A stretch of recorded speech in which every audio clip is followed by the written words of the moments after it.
The strategy to retire on almost $250,000 of passive income per year by the age of 55. So this client of ours is currently 35 years old and wants to retire by 55, which gives us 20 years to get him there. He wants a passive income of $125,000 per annum, and he's happy to have up to 5 properties in his portfolio. Now he's currently earning just under $215,000 per annum. He's got a similar amount of money in savings.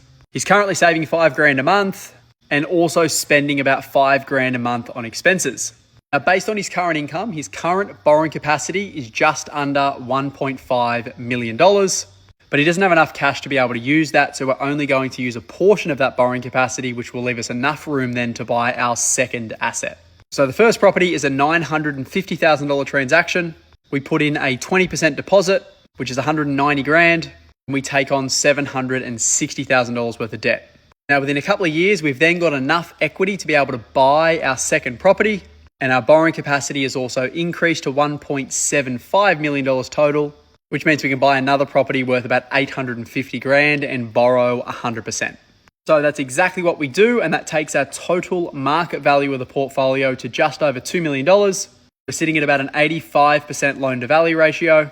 We've got just over $1.65 million worth of debt and still sitting on about $75,000 worth of savings.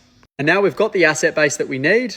We simply just sit and hold those assets for the next 10 to 15 years. And those properties grow from being worth $2 million in 2027 to being worth $5.5 million in 2042, which equates to a 7% compound growth rate and a 15-year period. Our equity position is then $3.9 million.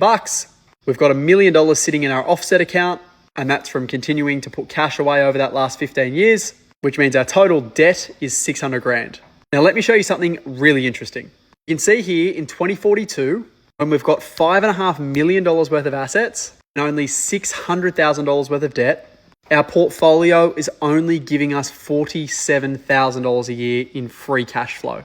The reason for that is because residential assets are not cash flow assets. They're for growth because we can use so much leverage. And even when you've got little to no debt on properties, they're still very expensive because you've got land tax and maintenance and property management fees and all the rest of it. And all of those costs fall on you as the landlord. So this is the part of the journey where we'll actually sell these properties down, realize our gains, unfortunately pay some capital gains tax, and then do something really creative with the money. So in 2043, we sell all the properties and we net out about $3.1 million in cash, plus the money we already had sitting in our offset, which gives us $4.3 million of total capital. And then what you see here is we go and buy a $6 million commercial asset and we put in 50% cash, so a $3 million deposit, and we take on $3 million of debt from the bank.